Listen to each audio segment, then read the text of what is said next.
What's up, y'all? Kofi Kingston here, and I would love to have a drink with Wrestling on the Rocks, depending on what that drink is, preferably non-alcoholic, you know? How's it going? I'm the Celtic Warrior, Sheamus. Wardlow here. Soda. I would love to have a drink with Wrestling on the Rocks. I would love to have a drink with Wrestling on the Rocks. Maple syrup. I would never have a drink with Wrestling on the Rocks.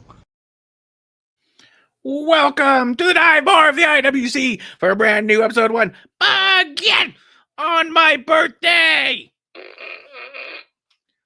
It's time for a drink with your drinking buddies right here at Wrestling on the Rocks, where every show is our first show and every day is my birthday. And now here's your host, the coercive Ms. Amanda Jane. Oh, hi, Marv. Happy birthday. It's always a great day when it's your birthday. Well, sometimes. But it is a great day today because, hi, guys. Welcome to Wrestling on the Rocks, episode 1. Yeah, because you know what? One day we'll get it right. I don't know. I don't make the rules. But I am your host, Ms. Amanda Jane. And you know, obviously, besides Marv, who I have with me, the man, the myth, the legend, Ref Marsh. Hey, Marsh, how's it going? Heyo. Heyo. Yeah, I just realized something while we're doing the intro. I'm really gonna miss John Cena. There's only four more times he's appearing in WWE. Well, it's not. I mean, yeah, as like an active wrestler, yeah, he's definitely gonna pop up here and there. Yeah. He'll probably be in suits and who knows, but I do think it's gonna be Peacemaker the last outfit. time we see him in the old hats, you know. Yeah, I mean, I'd love him to come out in the tidy whities on. I mean, he did for the what was it, the Golden Globes, wasn't it? It was For the Oscars. Oscars. He was naked. Yeah, naked. yeah. So he can do that. He can do that for WWE. I don't see why not. Yeah, that's true. But isn't that wait, family entertainment? Oh, wait a minute. No, they don't care about families anymore. Sorry. But yeah, hi guys. So before we get any further ado, I again want to wish Marv a happy birthday. But you know, we play a really fun game here. And it's called What's in Your Drink? So Marsh, what is in your drink? So we went to the old Total Wine the other day, and right up in the front was a massive display with a sale of Buchanan's for $20. And I mean Buchanan, I gotta look it up. Buchanan's Deluxe versus Buchanan's. I swear to God, they're all deluxe, you know. Mm. But it was Buchanan's Deluxe. But when I looked it up later, it looked like it was something Buchanan's. Because this was the one that got me into it. This is the one that got me into Scotch. Was I was working distribution, and I dropped a bottle, and it exploded, and the smell of the Scotch was so good that I had to get it. And so yeah, so now I'm just having some old Scotch on the rocks. Oh, there you go. There you go. And me, I am just having a Coke with a homie because that's what we do. And it doesn't matter what you drink, but who you're drinking with. But apparently today is a homie. So you're all my homies. Rolling with the homies. I don't know why, but anyways. Yeah, so we got a couple of birthdays on here of some great people. So let's get that show on the road so we can get the show on the road. So so one of the people who was celebrating a birthday, kind of fun because, you know, obviously Marsh and I met at NWA at Hard Times. Allison Kay, happy birthday. Happy birthday. The prodigy, Roxanne Perez. She's 24. Happy birthday. Yeah. Birthday. An independent wrestler, and I don't know if he's wrestling anymore because I haven't seen him around. But I don't know if you know Fred Yehai or Yehai. That's a really good wrestler, African American guy from Fred Yehai. He was, I think he had done MLW and Evolve back when, you know, it wasn't WWE Evolve when Gabe was running it. It was an MLW Fusion, Ring of Honor. Yep. Ring of Honor. Yeah. It looks like he stopped. It looks like take this for what it is on one quick glance. It looks like he kind of went away with COVID, that he was working with Ring of Honor. And then once the company shut down in 2021, he kind of stopped making appearances after that. Yeah. I think he might've been one of Marty's boys because they had Slex and Adam Brooks at the time, Mark Haskins, et cetera, but Haskins was working for them for a while. Hot Sauce Tracy Williams, you know, y'all know the drill. But happy birthday. Can you believe that Nick Aldis is only 39 or just turned 39? I thought he was old. Oh.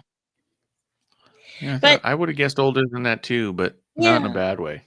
I'm not saying in a bad way, guys. It's just because he's so you know, I don't know the right word to say it, but he's just so like he gives off the air of maturity and class in the sense that is not typical for someone who's as young as he would have been when we first saw him. Yeah, absolutely. And yeah, so happy birthday. Yeah, he sure is a great freaking heel. But yeah. We're skipping this name. You know, one person who's no longer with us, and they were celebrating a birthday. And the only reason why I'm mentioning this is because of a funny little story. Happy birthday up there to King Kong Bundy. All I know is this. Marsha, have you ever had someone throw a King Kong Bundy LJN at you? Throw an LJN King Kong Bundy style? You, yeah. No, I think a George Animal Steel, yeah. Okay. Still a thick one, but not as thick as Bundy. No, King Kong Bundy can fucking almost kill somebody. I think I had a concussion because one of my brothers. He could definitely break a windshield. Probably, yeah. But they threw it in my head, and I saw a lot of stuff. I saw a lot of colors. So, happy birthday, dude. Tony Schiavone, happy birthday. I'm kind of glad I don't listen to Warley watch AEW as much anymore. Thank you. Alex Abrahantes, happy birthday. Keith Lee, happy birthday. Apparently he's coming back, but come on. It's the AEW. You know. Anywho's. Julia Hart, happy birthday. I really honestly, once House of Black, once Malachi Black left, Not the same. The only one who's flourished really from it. I know Buddy's injured, but the only one who's really flourished is Brody. Poor And even Julia. that's apart from it all. And even then, he's with fucking Bandito. Like, that's not really flourishing. No, but He's doing better than he would be doing on the indies otherwise. But I don't know. I don't know. Well, he was with Ring of Honor, remember? But I don't know. I don't know, because he's a very beloved person around. So even before going to AEW, yeah, now it's just kind of heightened it. But happy birthday. I actually almost didn't want to say this guy, but you know what? The Ocho, the learning tree, whatever you want to call him, Chris I mean, Jericho. he's been gone for a while. I've been wondering what's happening with him. Well, we'll kind of talk about that when we talk about John Cena and that tournament. But happy birthday, Mr. Jericho. His next cruise, the 7-1, went on sale. There's no wrestlers, so there's a lot of talk about he's leaving AEW. Who cares at this point? They'll all go back. It's like the Raiders. They always go back to Oakland. Just saying. Pete Dunne. And I don't know what El Americano person he is, but happy birthday. Happy birthday. Yeah. Let's see here. Josh Barnett. Happy birthday. He's going to be 40. I'm older than Josh Barnett. No, sorry. Yeah, I guess I'm older than Josh Barnett, but happy birthday. Let's see. I don't remember if you, Katie Lee Burchill, she's celebrating birthday. Happy birthday. Ryback. Yeah. Happy birthday. The Ass Man, Billy Gunn. Happy birthday. Leo Rush. Now, recently he's been showing up in Europe, and actually he's been wrestling for Progress, and he just did the Blackheart, his Blackheart persona, and I'm kind of excited about that. Good to see that he's still out there. So happy birthday, man. Session Moth Martina. That's another person who's kind of. I haven't heard them in a long time. Yeah. Yeah. Where did she go? So it's really interesting. Francisco Akira from Ring of Honor, not Ring of Honor, and New Japan. That was bad of me. Happy birthday, Bear Bronson. Happy birthday. And then I've got the lovely Sarah Del Rey, Sarah Amato, who she still is the women's coach, right? Over at NXT. I think she still is. Who? Or Sarah Del Rey, Sarah Amato. I don't know. I'm gonna be honest with you. I've not heard about her in a long time either. Well, I know. I'd be surprised if she wasn't. But. Yeah, I think she still is. And then finally, we have two birthdays from two of, I think, some of the pillars of Japanese wrestling. The first one is happy birthday to Tana with the good hair, Hiroshi Tanahashi. Happy birthday, Tanahashi-san. That was a missed opportunity that they could have had, was when they were in Japan after Perth, if they had actually had Cena, and if they could arrange it with President Tanahashi, let them have a match together, like one of Japanese goats versus the goat, Mr. 17, never seen 17. That would have been really fucking cool. But I don't book these things. So just saying. And then the other one, finally wishing a happy birthday to him. The one and only, the Rainmaker, Kazuchika Okada. Happy birthday. And those are your birthdays. If you do, actually, I did forget. If you do have anybody who's on the indies or something who's celebrating a birthday, please let me know, because we'd like to shout them out. So that's our birthdays. But speaking of John Cena, so four more. Boston. Now, I don't know why they didn't just have his last one in Boston. Do the Saturday night's main event in Boston. I don't know. Oh, I am positive that that's what he wanted, but the TKO wanted his last match at Saturday night's main event because of their deal with Peacock or whatever. So, I don't know why they couldn't have booked it for Boston, but whatever. It could be the DC Bruins thing. schedule. I mean, at the same time, I would even doubt that. I would think it's as simple as money.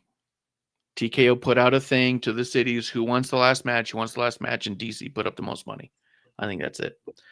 TKO has been very, very clear and adamant about their desire for money above all other things. I'm surprised. To them, there's no poetry in it the way that we all see it. You know what I mean? I'm surprised that Saudi didn't ask for it, or Vegas. Well, they would have got it. They're getting fucking Rumble and Mania, so Yeah. Shaking my head. Anyways, if the Saudis want to buy a wrestling promotion, I know a guy. AEW. Yeah. Sorry. Yes. I can't breathe today. But hey, is what it is. But did you, I don't know if you probably didn't see Raw this week, right? I was there. You were there? It's the only reason I watched it. I go. Well, why don't we talk about you seeing Raw, especially because you really haven't been watching anything. So I'm curious. It's the first Raw I've seen since they went to ESPN. Not even that Raw's on ESPN, but once the first pay-per-view happened on ESPN and we're back to pay-per-views, it's not PLEs, no matter how much they want to fucking pretend that it's a premium live event that you don't have to pay to watch, but it's on an app that nobody has otherwise, so I'm paying to watch, so it is pay-per-view. Outside of that, I haven't been watching because it's felt like a bit of a bummer. Like, why am I going to watch something if I can't watch it all the time? And I can watch part of it, but I mean, I know growing up it was a little different, but Kevlar had a black box growing up, so if I really wanted to see a pay-per-view, I'd go to his house and we'd watch it, or he would tape it for me and I could watch it later. Nowadays it's kind of like I'm gonna watch a really slow played storyline to be paid off in an event I can't watch. But at the end of the day, I still love the product. I love WWE in a lot of ways. I like the experience, and so we wanted to give it a go. So we decided to wait until the show so doors were at 4. They said show starts at 5:30. Because I only watched Raw like Tuesdays and Wednesdays, I didn't know what time it actually goes on, so I didn't realize it actually comes on. I didn't realize Raw started at 6, but the quote show started at 5:30 because they had 2 main event matches, right? We waited till 4:30 to even leave the house. So we pulled up at 5. We're like a half hour to showtime. They got to drop those ticket prices, right? So we walk up, and we go to the window, and they have this paper in front that just says it's a color coded thing. $438 was the top, $112 was the bottom, and then here's the colors, and then those color seats are associated with those pricings. And as soon as I looked at them, I was like, all right, well, we're not going in if that's the price. And so we asked, have the prices dropped here or anything? And they said, nope, this is it. And I was like, okay, well, I guess we'll leave. And the producer lady was like, hey, you guys are constantly putting out, and the company's always putting out about all these things veteran related. And are you telling me there's absolutely no deal we can do for a veteran? There's no seats for veterans. Sometimes they just give out seats for military and veterans. And they said, well, let's see, let's take a look. And the one lady on the computer starts typing away all fast. And she goes, you know what? Prices did just drop. We have brought prices down. And they pulled those papers away, and they got us 2 seats for $45. I think there were $42 with a $5 service charge. So it was like $47. They were calling front row. They said front row, ringside. And I was all like, I could see on the map when they pointed at it that it looked to me like there was 2 rows in front of it. So I was all like, I don't know if that's front row. And I was like, so maybe we're front row of a section. So, but we decided, since it was less than $100 for both of us to go, we're doing it. We went. Wait, was it 45 each or 45 total? I'm confused. Each. Okay. Each. Sorry. Yeah. Per seat. And so we go, and what it was is we were the front row of the hard cam section. Oh. Like the hard cam was like behind my shoulder. Oh. And then the production table was right in front of us, where you could see all the screens as they're cutting the cameras, and so you see all the camera feeds. And then in front of that table was 2 ringside rows. So we were theoretically 3rd row, right? because so the good to see. TV side. But it was awesome. We had a straight shot. It was right there. And what was even cooler, and it didn't even occur to me for just a second. Like, I mean, it occurred to me before the show went on, but like as we're sitting there and Otis wins his match and starts posing, I'm like, oh shit, we're hard cam. They're posing to us. So all the entrances, all the fucking poses, all that stuff was pointed right at us, which is so cool because that's my biggest complaint about being on opposite hard cam, where you like to sit, is cool. And it's awesome because you're on screen and you're watching, but they play away from you because that's where the camera is. So I don't like I don't prefer any side. I just like that's prefer bullshit. Bullshit. You always tell me how excited you are. Like, I'm opposite hard cam. I'm gonna be right there. That's where you want to be. It's what you like. And there's nothing wrong with that. You know what? I've sat there before and enjoyed it. Yeah. I'm saying the only complaint I have about it is they play away from you. Yeah. So sometimes I'm going to take a picture of someone posing and I'm realizing I'm just getting ass shots. And I was like, this can't look good for the person behind me who thinks I'm just trying to grab ass shots. Some of us like that. Don't judge. Some of us like that. Yeah, you're like, that's the benefit. The benefit is you get ass shots all night. But so it was cool to see them play towards you. The show was super well paced. You kind of forget that NXT or Netflix doesn't have commercial breaks in Europe.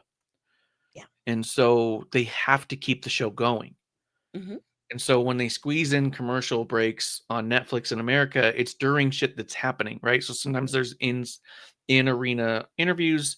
Sometimes they do throw to a video package. Sometimes it's a backstage thing. Sometimes it's an entrance.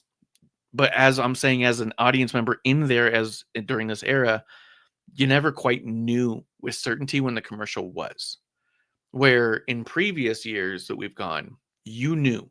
Because they treated you like you're on commercial. Someone would make an entrance, and then you'd see them sitting there talking to some camera guy for a while. Then they're saying like, hey, everyone show your signs. We want to do a sign. Oh, we're going to do a flex thing. Oh, everyone give us the DX pose. Like, they're trying to play with you to kill time so you don't get bored.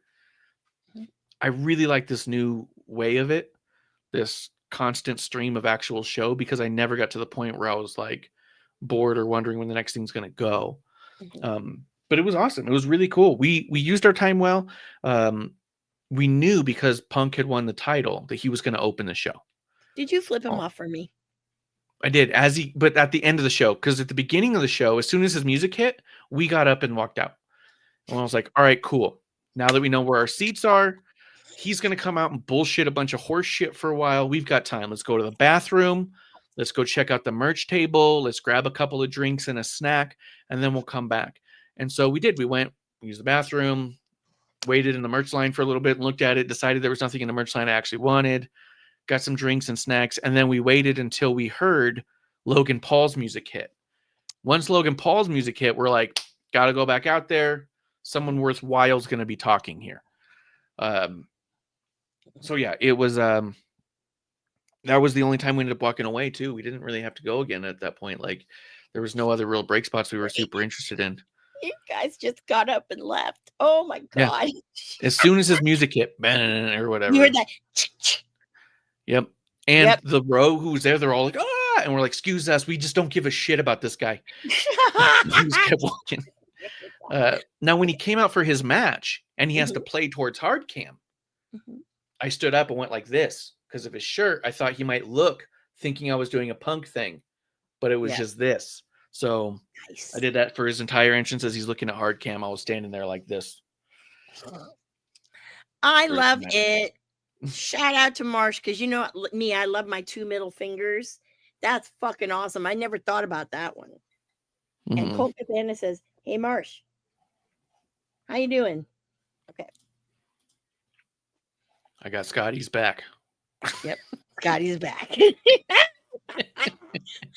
Oh, that'd be the ultimate match. Scotty Goldman versus CM Punk. Or, you know, it'd be great if you wanted to intergender. Scotty Goldman versus AJ Lee. You know, it'd be even better, though, if Ilya's open challenge had Scotty Goldman and he won. Dude, do you know how many drugs whoever would come up with that idea backstage to convince fucking Triple H to fucking do that. That would be great. That would be great. But come on, we all know that fucking Ilya will kill Cole Cabana. Come on now. Come on now. That match will last like maybe 40 seconds. That's like a speed title match. And it's okay. Yeah. Oh, my black heart that's got fucking flushed with the color red. So but it was good. It was a really fun time, and it was a really good show. We were happy we went, and we got in for less than $100, and it was there were fucking solid seats, for $45. But they were several $100s before we asked them. You know what I mean? Like, yeah, there was that. So I do think they're still having a problem with the pricing and stuff. The other thing, though, Rio Rancho out here, Albuquerque, New Mexico area, WWE comes around once a year, once every other year or so. So the place was packed. of course. It was so packed that at fucking 5 o'clock, when we're like, hey, show's supposed to start in a half hour, there was like 5 lines in the front and 1 line on the side that went all the way back to the far parking lot. Oh yeah. There was easily 1,000 people still on the outside of the building when the first bell rang. I couldn't believe it. I was like, you guys got to get your security together. This is stupid. Yeah. Absolutely. It's amazing to me because those seats that you sat in generally, and this is true of AEW, and I know WWE, is those seats, they never sell those. So when you go on sale, they're never sold. Yeah. Because those are that's the comp area. Because there's only a few seats and stuff like that, right? Yeah. So sometimes, and I haven't seen this a lot, but now it's good to know that those are tickets that they will release and that are cheaper. It's good to know that. I like that. I think I might have to do that next time. But nonetheless, I know a lot of people with the tickets, and we can talk about this because this was an article I had seen. But yeah, no, I thought that's kind of cool. That is really, really kind of cool. I was going to ask you, because SmackDown kind of did the same thing, where I don't remember with going to see WWE where it just continuously went, and they're just, instead of all these like weird breaks in it, because I remember before there'd be all these weird breaks, and AEW had those weird ones too. But with like Netflix and stuff, it's like we still get a commercial, right? And we don't even get the picture in picture anymore. That kind of, yeah, I don't get that. But it's like, since they're obviously still filming, you would think there'd be picture in picture. I don't know. Maybe there's a big cost associated to it that nobody wants to pay. I don't know. But continue.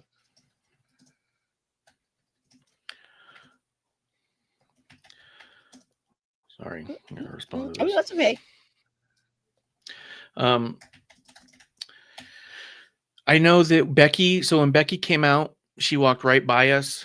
We were on the inside though. She was on the aisle, right? So there was like 4 people between us. And so I caught her right as she was going down. She didn't see me there, but once she got on the table and she had to go look at hard cam, I stood up, and there was like a moment or two where she was just cutting promo that looked like it was like right at me. So I think she was kind of like, "The fucking what the like," which also it didn't hurt that the day before Natty posted on her Instagram a picture of me.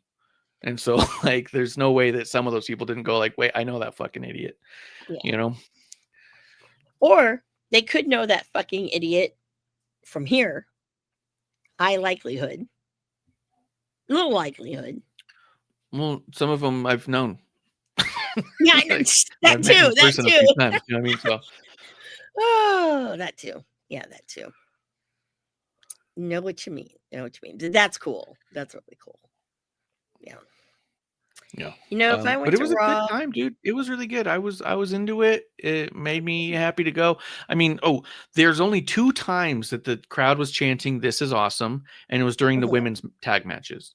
Bailey Lyra versus Judgment Day. No, that wasn't Judgment Day. no, No, it wasn't. Judgment Day did wrestle. Bailey and Lyra was facing Charlotte Alexa?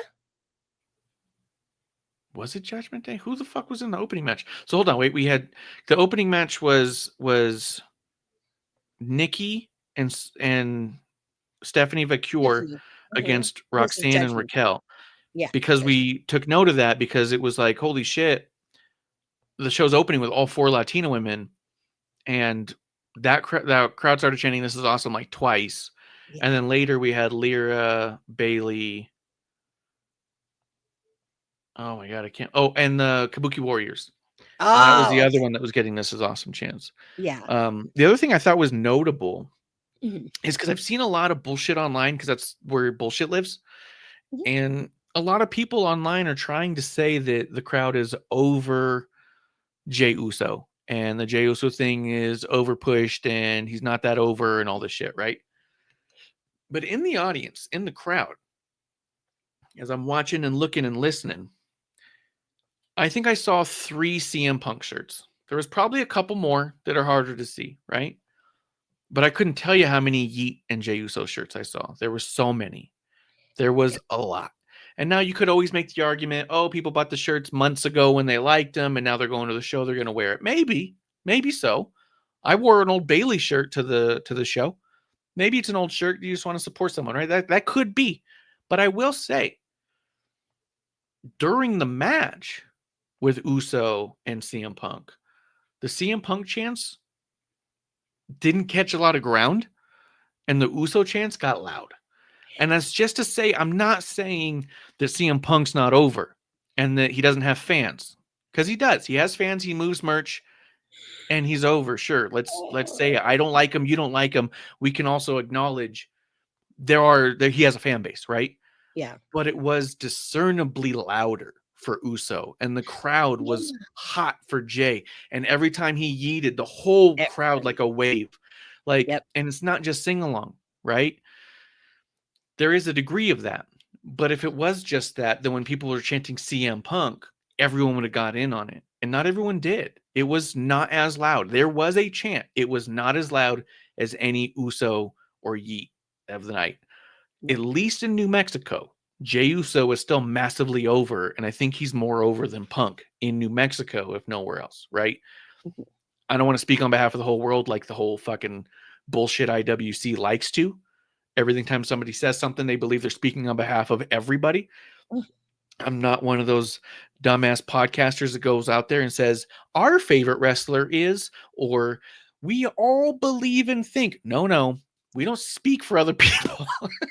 But I will say, I do what when I'm I pushing saw, I'm pushing certain agendas. Yeah, pushing Yeah. stuff. I mean, there's certain podcasters that literally I've heard say over and Oh, over I know. again, our favorite wrestler is CM Punk. Because we all love CM Punk so much, because he's our favorite. And it's like, no, quit speaking for us. Speak Yeah. for you. And I it's don't okay understand. that he's your favorite. Yep. It's okay. He Mhm. can be your favorite, but he's not mine. And quit trying to tell me he is. Like, that's for the fucking weird part. But I will say Jey Uso massively over still in New Mexico, if nothing else. Well, my opinion on Jey Uso being massively over. So when I went to SmackDown, okay, I was disappointed in the shirts. I know I talked about it, but they had 3 different Jey Uso Yeet shirts. 3. Yeah. And I'm Yeah, like, they had a few, yeah. he doesn't go here. Yeah. Okay. So I was like, wow. I mean, they could have probably had, not only that special edition Samoan Warrior one, because, hey, it's the Bay, and they could have had 2. Cody actually, I think, only had 1, maybe 2, because he had a special one, and then he had like a generic, one. But yeah, and they even had that stupid John Cena. Oh, did you get a John Cena farewell tour shirt? They had the one from Vegas. The WrestleMania one. That's the only one that they had. But with it was it had the with- WrestleMania logo on the bottom with the cards. It was all in gold and whatnot. Last time is now 17 or whatever. Like it was the WrestleMania one from this past year. But no. See, that I'm highly insulted because it would have been cool if, if it was something other than, the shirt that they tried to pawn off that was teal. I was like, Yeah. I should have bought it, but I didn't. I was just angry. I thought it was cool. I mean, yeah, you were in a bad mood because they were dicking you over on a few things, but I liked it overall, especially if you're a San Jose fan, then the teal I think is cool. But yeah, at the end of the day, when I looked at all the merch, it seemed there was nothing special. It was all shit you can get online, all of it, except for the signed posters, and they only had Punk and Jey Uso. And again, I'm not against getting the Jey Uso one. I just didn't know if I wanted to stand in line for a Jey Uso poster thing. I only get a couple of them anyways. Like I've got LA Knight and Roxanne. And outside of that, like, I mean, I usually get those ones as gifts for people, like for kids and stuff. Because I don't have very many of those type. And so how much work do those run? I'm curious. Like 25. Only 25 for like CM Punk? Yeah. And Cena and anyone, yeah. They're almost always 25. They're sometimes they're like 30 or 40 when they're like numbered. Like Cody had a WrestleMania series that was specific to WrestleMania, and it was like 40 or some shit like that. How can that be? That's so cheap compared to the NXT one. Really? Oh yeah, no, yeah, because they're 100. They're 100 for the whole. But then again, you get so many people. There was a whole fucking poster. I'm talking about these style ones, like I said, the LA Knight one, where it's this little. It's just LA Knight poster, and he signs it on the bottom. They do the little. That's a huge signature of his. Yeah. Oh yeah, they did a big one. I mean, this one was fucking. They got stuck together, so when they pulled them apart, it damaged it, and that was a bummer. But whatever. But that's okay. That's a fucking huge signature. You get some of these in there like this. Yeah. No, Roxanne had a big one too. Very nice. Yeah. Very nice. We were talking about good signatures the other day, and that was a solid one. Yeah. But yeah, they didn't have much there that I thought was like particular to Albuquerque or anything. It was all pretty generic. So I was like, I'll wait for San Diego to get merch. See, yeah, you'll get it there. I can't believe San Diego's coming up. I know that's going to be soon. You know what's funny? That we don't have tickets, so I wonder what's going to happen when we walk up. I know. Well, we'll see what goes on with anything because. Yeah. I mean, I know the shop is going to be at the convention center, which is not at Petco. So we're going to have to do a trip down there. The shop, we need to find out what time it opens. I have it somewhere. Someone posted it the other day. Oh, I didn't know that. Okay. I've been dealing with the personal world. Yeah. I saved it, but. Yeah, no, because I need to make it a point that if there is specific stuff that we want, we need to go on Friday, the earliest, whatever. But now that they have the times, I actually right now am was looking at airfare because no lie, no secret. I cashed in my Survivor Series ticket in order to go to No Mercy. I was like, yeah, because the flights were not cheap for No Mercy. So that's what I did. However, I was debating now, do I drive? But I can't drive. I'm not going to drive my car because shit's happening with my car. So I'm like, I can rent a car, but by the time I do, it's the same amount of airfare. And I've see some like $300 prices. So I'm like, okay, I just have to see if it is who of me. It's not the hours, it's just the days. The 28th, 29th, and 30th are the days at the convention center. So it's 3 days. We'll have to see what the hours are. You know what I'm thinking of doing though?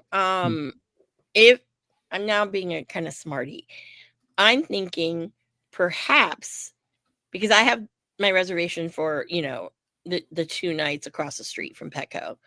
So I was thinking, because I did see some of the hotels that were the Marriott's that are convention center near the convention center or whatever were kind of cheap, and we have a special right now. So I'm gonna take a look at that because I might fly in on Thanksgiving because we're doing ours next week. So, but nonetheless, like if I had gone the day before and they opened the store, I could have gotten that goddamn Cena jersey. I would Mm. love that. That's You know, true. maybe they might do a Cena jersey for the Padres. Don't know. Don't Yeah, know. we'll see. I've been Yeah. putting money aside, and I even I'm getting my last paycheck from the podcast. I actually asked them to send it to me right before Thanksgiving, so I have Mhm. a fresh check as soon as I get there, so I don't feel as bad. I'll feel Yeah. bad later, but I won't feel bad in the moment. I'll be like, Oh "This is yeah. worth it," and then a week later, I'll be like, "I don't know why I did that." Oh yeah. Absolutely. Absolutely. And I also, and it's funny because I'm also trying to convince you, and maybe a producer lady, to go to San Antonio. Again, that's my grandfather's birthday and Oh, her that's birthday. right. I tell you that Ugh, every time. stupid. Okay. I can't go. My grandfather's turning 90, and producer lady's turning 40 the day before, so that weekend's pretty booked. Yeah. Damn. But Otherwise, I would that's have gone because I have a really good friend who lives about an hour away from the venue. So I would Mhm. have just gone and stayed with them, and it would Yeah. have been great. Yeah. And the tickets are basically half the price as all these other ones. Yep. Yep. Yeah. I mean, I'm, of course, because, I am officially front row hard cam in the fucking center. I'm like green shirt guy's position. But Yeah. for that one, it's going to be great. It's going to be Gonna great. be good. And he did a Gonna lot be in good. Texas, did he not? I'm sorry. If I remember right, Ricky did a lot in Texas coming up through the Indies, right? Ricky lives in Austin. That's why Booker T don't like him, because Ricky Yeah. didn't fucking kiss Booker's ass. But he's in Austin, still in Austin. And even when they announced that and they were retweeting or whatever they do, he was like, "Oh, that's not far from Austin." I'm like, yeah, duh. Yeah. So I So, think it'll be a good showing for him because of that. yeah, So, it's going to be fucking Ricky Starks land. I mean, Saints land. Sorry. What I also am with that trip, I'm going early because San Antonio is the last big Texas place that I have not been to, and I want to go see the basement at the Alamo. because of Pee Wee Herman. Yes, that's a Yeah. fucking one of the best movies of all time. So I will good. say this: people can fight me on this. That was Tim Burton's best movie ever. Yeah, it's pretty solid. Yeah, it's very solid. Yeah, and I want to see if Pedro and Inez are still there. They're probably really old. So, Yeah. I'm just curious. I want to see the place where Ozzy Osbourne pissed on, I That's think there's the probably a Alamo. lot more of those places than you think. Oh no, I know there's a lot more of those places. But as you're a child, these are the ones that you remember, and like I forever will always be, I want to see the basement in the Alamo. And when I go there, I'm gonna ask somebody, "Hey, where's the basement? Can we see the basement?" Yeah. And they're probably like tired of people asking that, right? I think also there was one time for an anniversary Mhm. that they put the bike out at the Alamo, Pee Wee's bike. I want Oh to say that my was like on god! display for a short period of time over there. Oh my god! I would have like freaked out. That would have been Yeah, it's just a so cool thing to cool. happen. Oh, that would be so cool. That'd be so cool. I miss I really wish, I don't know what happened to my Pee Wee Herman doll. I had a Pee Wee Herman doll. He was great. And I had some of the little ones from the Playhouse, and I know they had come out with them again, like Miss Yvonne, Cowboy Curtis. Yes. Yep. All those ones. And yeah. And then Cherry. Yeah, I know. I want, anyways. Mm. Yeah. And then the fisherman guy that I can't remember his name, that fucking Phil Hartman played. Oh Like yeah, the yeah, yeah. drunk fisherman. Hartman Yeah. was amazing. Yeah. That drunk fisherman guy. Yeah. But hey, so that remains to be said. And then I am very curious to see, because sometimes they'll have an NXT star signing things. They did, I think, at No Mercy. And they did not in Phoenix. So, but then again, Phoenix also was tied into SmackDown.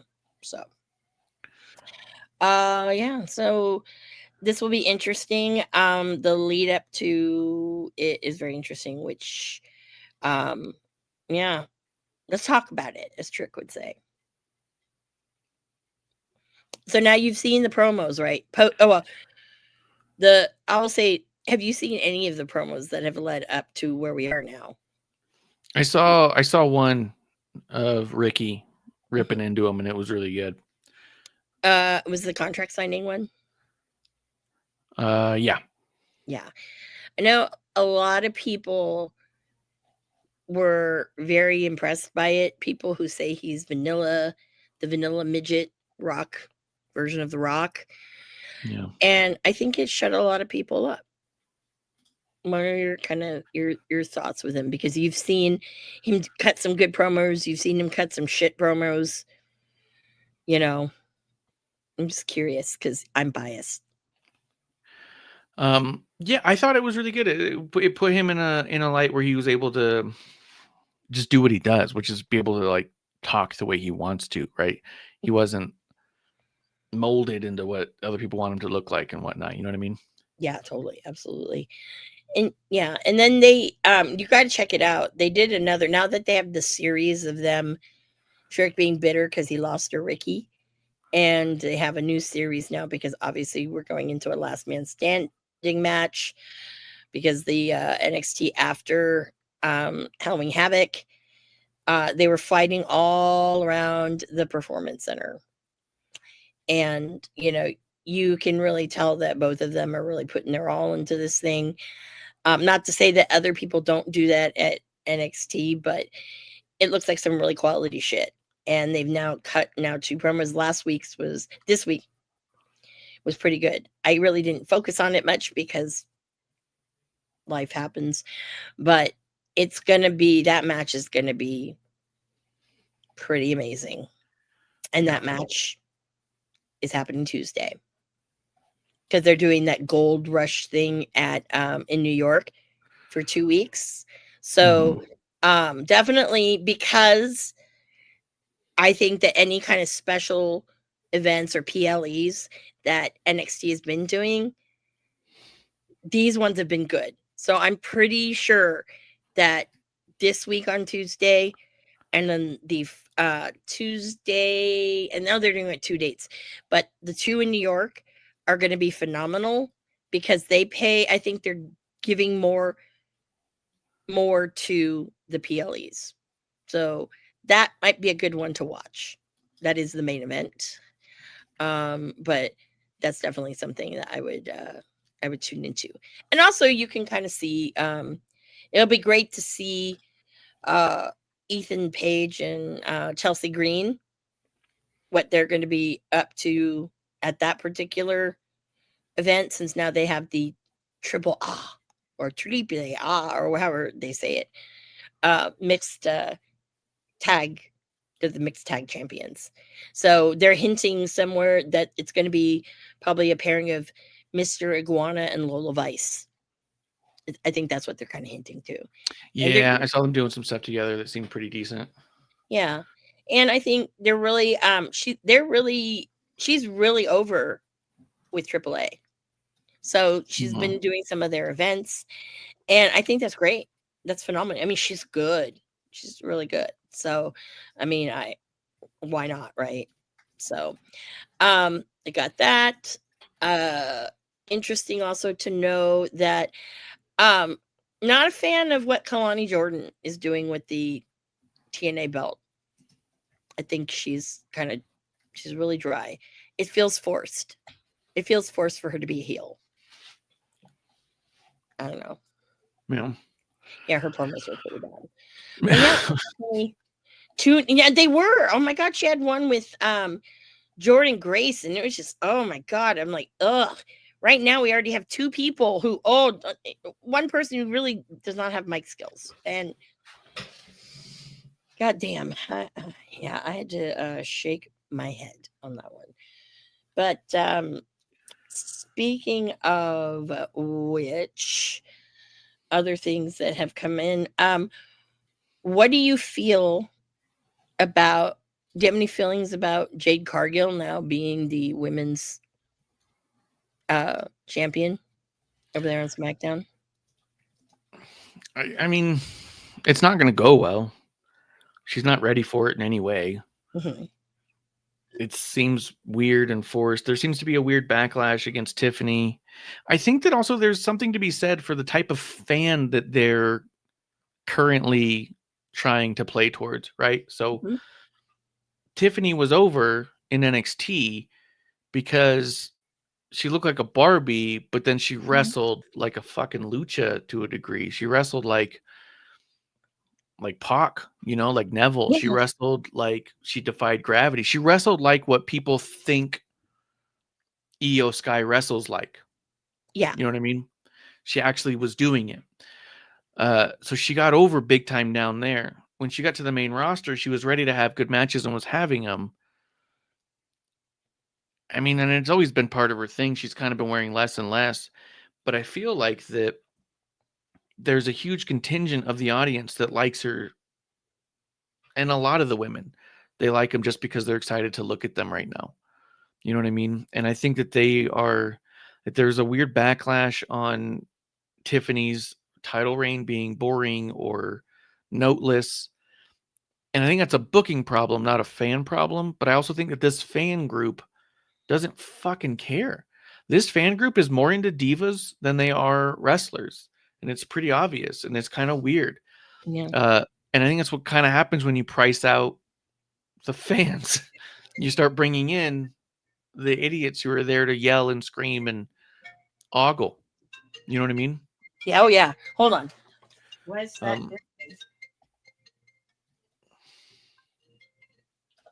Sorry. It's all good. Sorry. That was one I forgot that I had. It's all good. All right. Sorry But about that.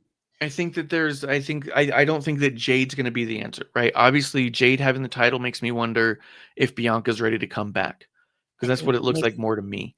Yeah, I didn't think. Yeah, I think Bianca's ready to come back, and they're going to put a title on her, and it's more interesting for her to go up against Jade because there's a story there than Tiffany because she's a champion, and that part makes sense. Like, I do get from the creative standpoint, if we want people to care about this title, and people who are fighting for it, then put in somebody who's already got the beef, right? As opposed to just having, if Bianca came back and went for the title just because someone else has the title, then she's Charlotte Flair. Yeah. Right? Makes Bianca's sense. always been bigger than and better than Charlotte Flair from a character standpoint in that regard. She's always been trying to achieve things, right? But Charlotte comes back and she goes, I want the title because I'm the queen and I get the title. And you go, well, I guess that makes sense, right? Bianca's going to want to take something from somebody who's wronged her more than she's going to want to take something from someone who deserves it, right? Yeah. And Tiffany deserves it. She's wrestled like she deserves it. So it'd be hard pressed to get a Bianca Tiffany feud going. So to me, Jade getting it feels super temporary. I think that people are saying the world is burning in that regard, and it's not. I think it's just she's going to be transitional, and it's going to be kind of lackluster, but she'll be able to say she had it. Yeah. And there's that, I think, Yeah. Yeah. And there's that photo going around with, excuse me, for the four ex-AEW superstars or whatever you want to fucking call them. I did like that picture. It was great. It was great. Don't like Phil next to my Ricky. I'm like, Ricky, he's not that great. God damn. Who knows? I've told him, don't trust Phil Brooks. He's a snake in the grass. He'll sell you out. I don't think he's in the grass. I think he's just out. That's I true. don't think there's anything hidden about him. Yeah, but, I know. But yeah, I mean, as much as I don't give a shit about Jade or CM Punk having the titles, Yeah. Like, I support Jade, but whether or not she's a champion or not has no impact on me liking her. Yeah. But it was a cool picture. It was funny. And I did like everyone floating it around and be like, somebody check on Tony and all that shit. Cause that was fun. Oh yeah. That was hilarious. Yeah. Well, speaking of Tony Khan, you know what he also should kind of be embarrassed about? Every week, and I don't know anything about the number shit, but just from what I'm seeing, NXT has been increasing their viewership slowly every week. Yeah. Don't want to say it's because it's the Absolute Era. Could be. Could be that, there's some things that are pretty good over there. but I feel that things are turning around with it, even though, the weekly show I'll say is kind of crappy, but they're getting almost better ratings than AEW. Gotta think about that one. I'll let y'all Yeah. stew So on much so that AEW's gone out of their way to stop their ratings from getting out. Mhm. And there's a whole thing about that's been going on. But Yeah. He's so proud of those ratings, and then Meltzer's kind of silenced a little bit on some of the pro AEW shit because people have been calling him out on stuff left and right. But, as we say here, fuck Uncle Dave. yeah, he's been full of shit for quite some time. But Yeah, that's one at least that we'll tell you is we don't like Dave Meltzer. yeah, I got Yep. Shout out to you people who are on the Dave Meltzer train, kissing the booty. Yeah. Anyways. Yeah. So I mean, it's really, really interesting. I mean, I personally myself with Jade, I'm like, oh, whatever. But it doesn't mean that she's just because you have a belt does not mean that, you're a good wrestler. I just want to say that because people are trying to say, oh, she's great. And I'm like, she hasn't improved. So she can't. She has improved and she's not half bad. She's just not great. She's good. She's okay. She's decent. And with the right opponent, she's had some good matches. Like her stuff with Naomi was fantastic. Well, yeah. All that worked really well. And I think Naomi had a big part in that, but I also think that Jade held up her end of the bargain. So I don't want to minimize her either. But she had to. Like, you're wrestling Naomi. It's like, a lot of people flub. Let me look at Tiffany and Charlotte. Their match was a fucking disaster. Well, both of them are kind of a disaster sometimes. But they've also both had fucking incredible matches sometimes. True. Look at Charlotte and Becky at Evolution. Incredible. Mm-hmm. True. Absolutely true. Like, so it's just one of those things where it's like, you don't have to work together, especially not even on a big stage. It doesn't have to work. And it worked for that. So I don't want to minimize Jade. I don't, just because I don't think she's ready to be like a world champion. At the same time, we're talking about she's unlikely to be going into WrestleMania as the champion or leaving WrestleMania as the champion, right? She's just going to have the championship for a while here, for a little bit, and I think that, maybe she walks into it with, I got to imagine she loses it at Rumble, No. Like, it feels like that's where you move it on so you can have a champion that people are fucking trying to dethrone for Mania. And I don't think Jade has that aura of, oh shit, can this person really take on Jade? You know what I mean? Where that's the that's the benefit of the Biancas and the Charlottes and the Beckys and the Baileys and even the Ios. They're the ones who, when they hold the title, and the Rhea, when they hold the title, people go, oh shit, can they take the title off of them?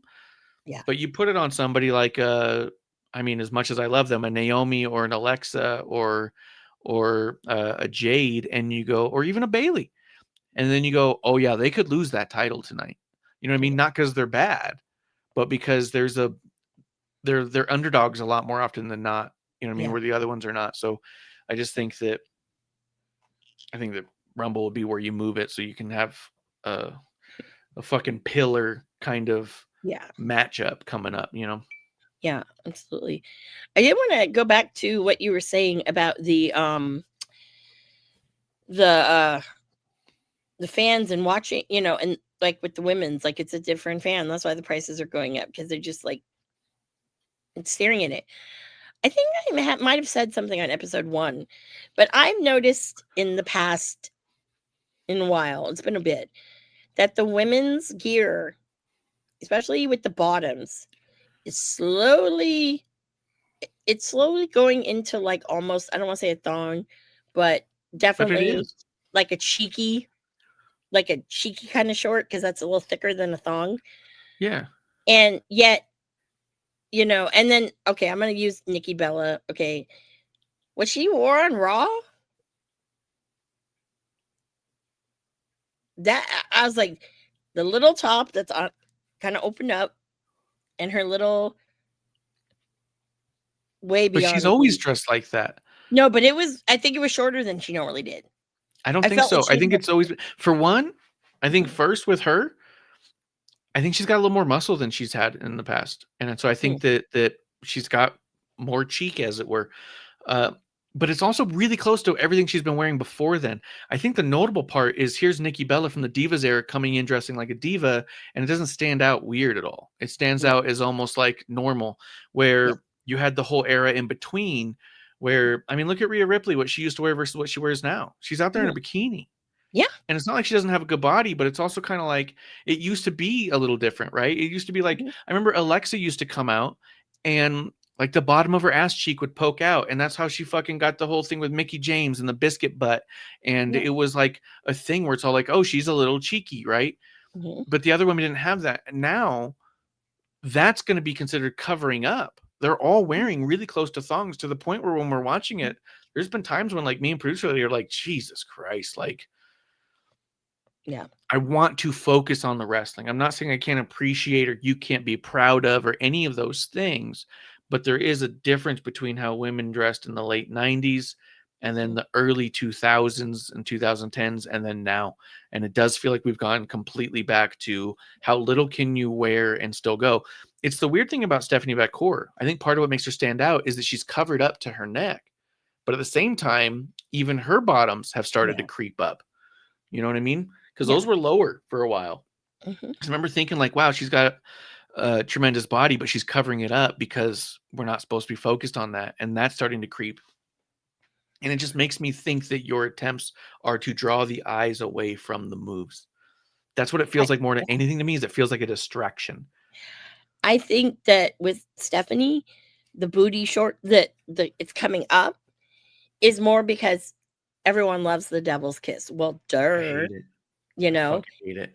And when they made that I'm like, fuck you, Booker T, for fucking doing that.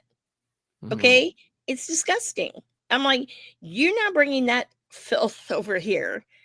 And it's like, because everyone's a fucking like a puppy. They're like a lemming. Let's follow. Yeah. You know?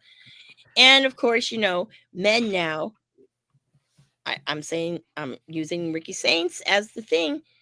He had some cheeky booty shorts or cheeky booty in AEW. Now he comes in and he almost has granny panties.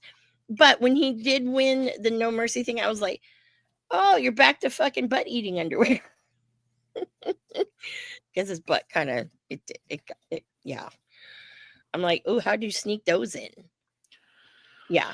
So I know. And that's been the biggest bummer to me about like a Rhea Ripley. I'm starting to wonder how over is Rhea Ripley. I was actually thinking about that today, and I was like, I don't know that she is as over as she used to be for the same reasons. I think right now, especially with, I mean, she's always, and she's talked about it even on Van Valet, she talked about it.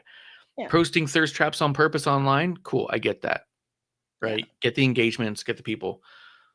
But when you're out there in a bra top and bikini bottoms and you're wrestling in fishnets, it goes, I just don't know what you want me to look at. I don't know if you want me to see how good of a wrestler you are, because you are a really good wrestler. Yeah.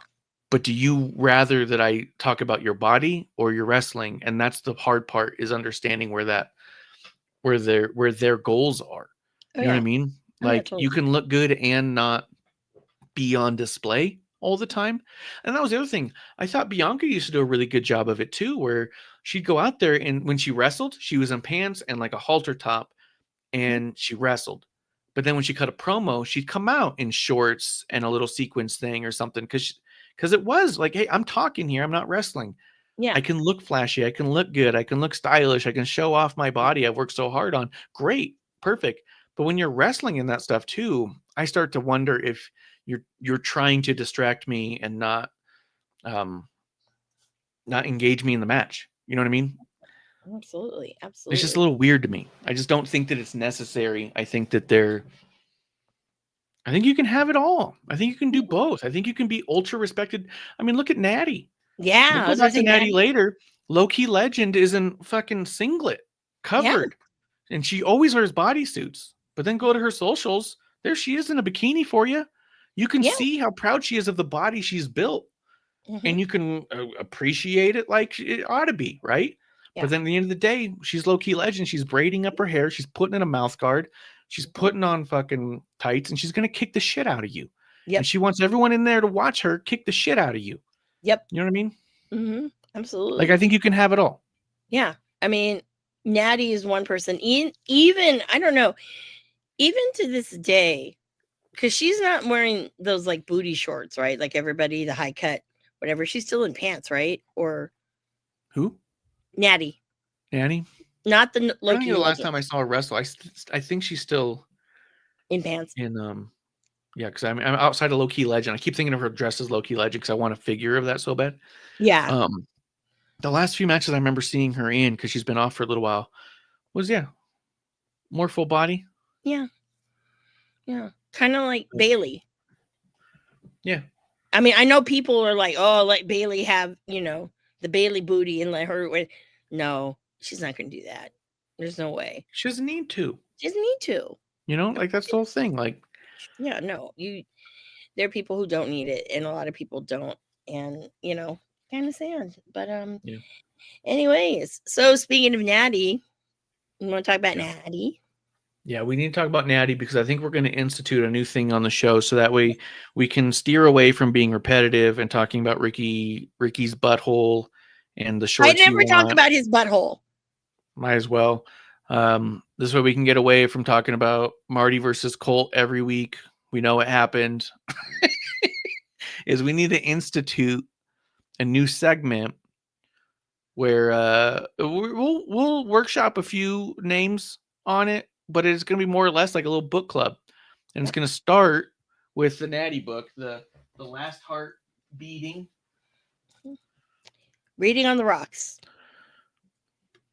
Last Heart Beating by Natty Neidhart is out now. I don't know if you've seen this yet. Have you seen the book in person yet? No. Okay. I mean, there are photos in it that are cool. I did meet her at a signing, and so she signed it to me, Love it. in pink ink. She signed a figure for me. I put it right up next to the Page figure. Those are both figures I've had for, Natty's I think I've had for like 7 years.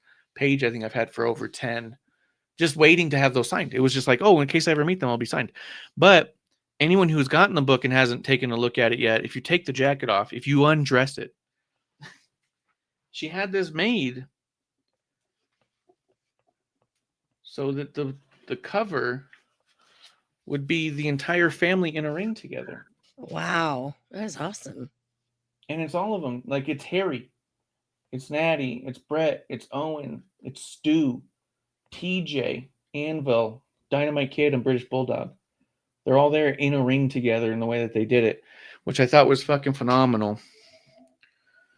That attention to detail, pretty fucking cool. Yeah, I hope that whatever that print is, I hope she has it on our wall somewhere, Yeah. But I thought that was great. That'd be a badass one for you to draw. Try to draw the whole thing. So when I met her, we got there late, and the only reason I'm bringing it up right now, I'm interrupting you that way, was because of the drawing. Yeah. We got there. We had tickets to Josh Johnson of The Daily Show, was doing a comedy show out here. And so we bought tickets for that because I've been a fan of his for a little while, and I thought it'd be great to see him. He was coming to town. Why would I not go? We bought those tickets, and then you were even on the phone with me when we discovered, oh my God, Natty's going to be coming around the corner from my house, literally a 6-minute drive from my house, doing a book signing. Well, we have to go. So I called up the Barnes & Noble. I put myself on the wait list, on the reservation list or whatever it was, to make sure that I could go to the Natty signing. Well, as I'm sitting there talking to you, oh, we're going to meet Natty, this and that. All of a sudden I went, wait a second. That date sounds familiar. Boom, same day. Josh is going to be 4 to 5:30. Natty was going to be 4 to 5. So I was panicking. And so I called them and talked to them. They said that she'd be a little bit late, that they're open till 7. She can stay as long as 7. They don't know what the line's going to be like, blah, blah, blah. So I pushed my meeting back to her till 5. We left Josh show at 5:10, and we raced down there, and we pulled up right at 5:31, and we walked in, and there was fucking no line. She crushed it. I think, and she had a good turnout. She talked about how good the turnout was. And she had a film of it on her site or on her Instagram. I think us as wrestling fans are so used to the fucking being treated like cattle and the cattle call of meet and greets and move, pose, picture, go. Say your one sentence. Everyone, when I meet this person, I want to say one thing. They try to think of what's the one sentence I can get out before they kick me out. And I think that we all kind of miss our opportunities when we have them because we're so used to trying to appease and be good fans, right? I don't want to be the one to hold it up, right? I keep going back to when I met John Cena. We got through his line so fast that John Cena walked around a grocery store for an hour, introducing himself to shoppers because he said to them, I promised you this time, and just because my fans have gotten what they wanted and left, you still have this time, so I'm going to stay. He walked around a fucking Vons for an hour, introducing himself to every shopper he saw. And then I was like, why the fuck did I say one thing, pose, and say thank you very much and run away? I had time. I had minutes. I didn't need to spend there for an hour with him, but I could have asked him the 2 or 3 questions I had on my mind.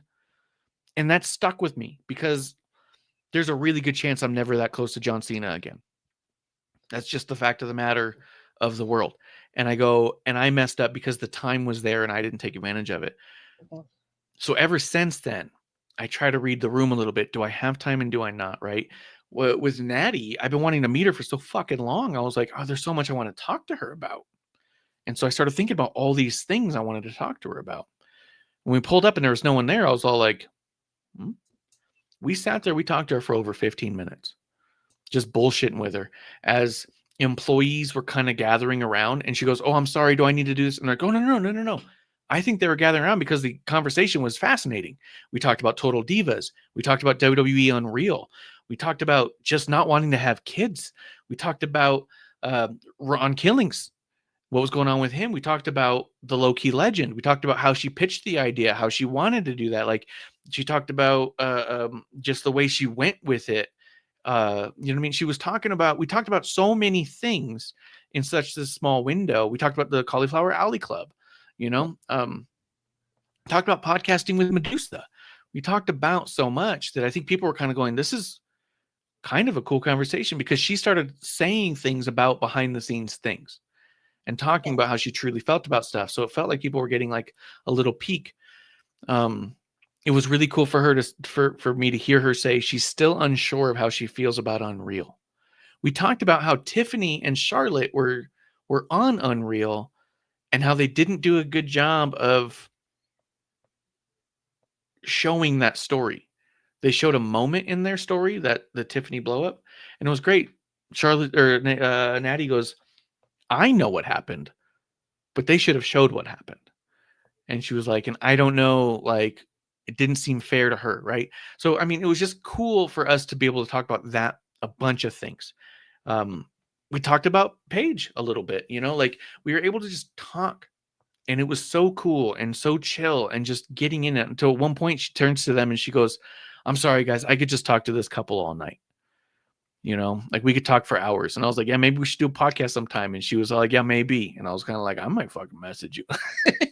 But one of the things I showed her is like, I don't know if you remember this, but during like fucking COVID and stuff, I was doing a lot of drawings and sharing it. And I was like, and I did this one of you. And I showed her that drawing I had done of her as the boat, I'll put it up here actually. And she started laughing and she was like, I'm going to show this to, she said, I'm going to show it to, man, I already lost it. She goes, I'm going to show it to Bailey because it's her doing the figure 4 on Bailey. So she takes a picture of it and then takes a picture close up of Bailey's face and starts laughing. I even told her as soon as we met her, I was like, you've been kind of our white whale. I've been trying to meet you for almost longer. I've met almost everybody and we haven't met you, She pulls out her camera and starts selfieing us, doing a video. Hey guys, I'm doing this, that, blah, blah, blah. And she was just having a good old time with it. Like, that's awesome. You just, if you have the time to go see her, it's worth it. You know what I mean? God damn it. If I was in a grocery store and John Cena was walking around, sure as shit, I would be talking to him forever. And he'd be like, maybe this was not a good idea. But no, I mean, so much to talk about with him. Like, my big thing is, you know, obviously, you know, his first movie, you know, The Marine, you're pushing him to be this action star. But then all of a sudden, you're comedy fucking gold. And I'm like my mom would say, he's so funny. Like, why is he in these like Fast and Furious and stuff? And I go, because they think he's an action star, you know? But that's not his calling. His calling is fucking comedy. That's his fucking It's calling. the easy thing. Yeah, the action part's the easy part. Mm-hmm. Oh, that's great. Yeah. Mm-hmm. Yeah. I came out pretty good. It was one of my favorite drawings I had done, especially even at that time. Yeah. But yeah. Yeah.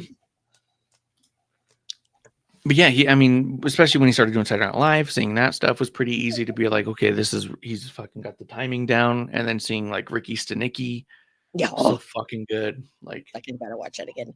mhm. I was like, what do I watch this weekend? You know, Yeah. Are we gonna have a change in our opening? What, to add Natty? Yeah. I decided I wasn't trying to push my luck with too much. I got her to sign the figure. I had like 2 Schamburgers in my car. I thought about having her digitally sign that drawing with the fucking iPad pen.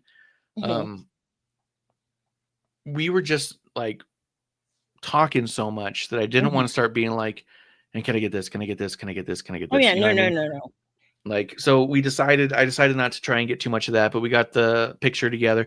She posted on her Facebook or on her Instagram. If you go to her Instagram and just scroll for 2 seconds, we're really close to the top. Yeah. And we're the first picture on a bunch of slides. So we're right there front and center. I messaged her because she took a picture with her phone of the photo.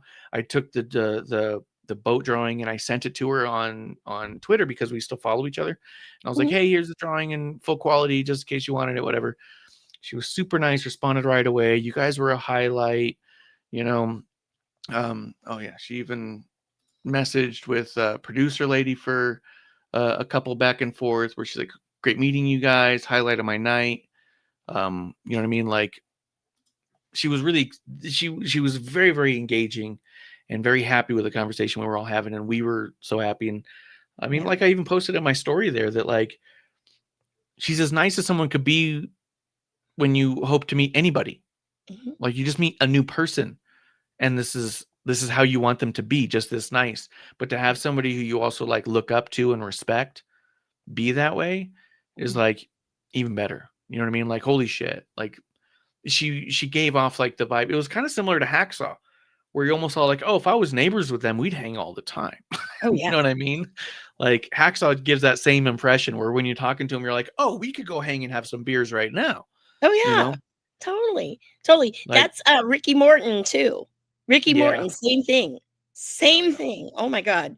I could talk to Ricky Morton forever. Him and his wife. So fucking cool. So fucking cool. Because I remember on the one of the Jericho cruises, we were eating by them, and someone had said something at my table, and he goes, and he interrupted the conversation. So then him and his wife came and ate with us, and we were talking to them, and it was really cool, you know. Oh yeah. I'm like, yeah, I mean, shit. And then I look at his son now and all that, and his son is fucking amazing. Holy shit. Like, seriously, like, it's just unbelievable. But Natty is such a good, genuine person, and it radiates out. And even if like someone who has never met her or whatever, you can feel how, you know, just how good of a person she is. And not only that, but it's like, that is the ultimate underdog. And I think this is why the Loki Legend really does well, because you don't expect that out of her, you know? Well, that's just it though. There's a lot of us who do expect that out of her, and the rest of us had no idea she was capable of it. I think that's the difference, is that she was even talking about the difference between the Natty character and the Loki Legend character, and why Loki Legend hasn't showed up in WWE yet is because she refuses to let it happen wrong. She's in control of that, so it happens the right way. She doesn't want it to become something it's not.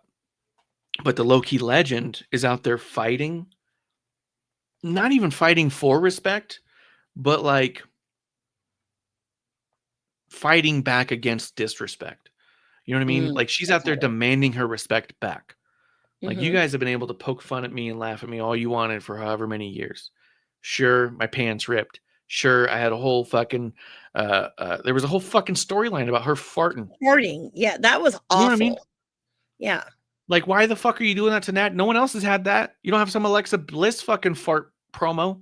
You know what I mean? God forbid you do that to Charlotte Flair. Yeah. God forbid. Right?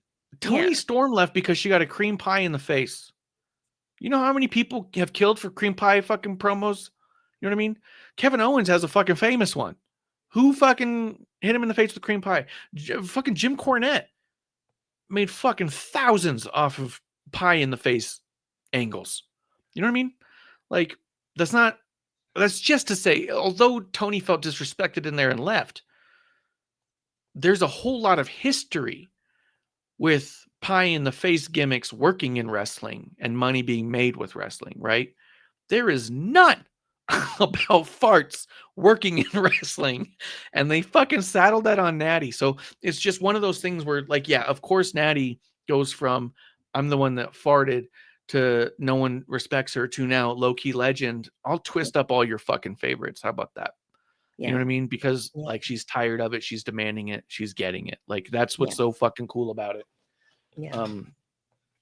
But do we even talked about Total Divas for a little while? Talked about that was Carmella another and show Naomi. that pissed me off because it's like you'd see with her, it was very frustrating because it's like you see how good of a person she is, and it's like almost like she's almost like it's a she never can get a break. Yeah, never can get a break, and that just I mean, it's in the book, and I think everyone should read it. And we're not going to read it line by line, but we are going to go through it. And I finished the first quarter.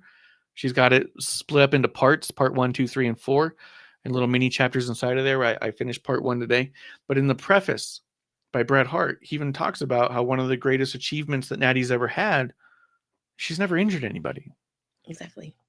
And that's such an old school concept that we're so far away from, that still lives like deep in her bones. And to hear her story, and I know you haven't gotten there yet, so I'm not gonna fucking spoiler alert this book, but to truly understand the struggles that she went through as a child, it's really easy for us all to go, oh, Neidhart's daughter, they must have had a nice house in a nice area their whole life.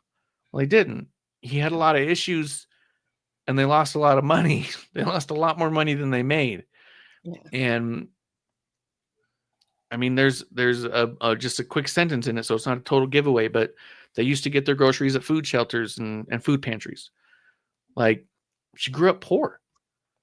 Now, when he was doing well, she grew up rich.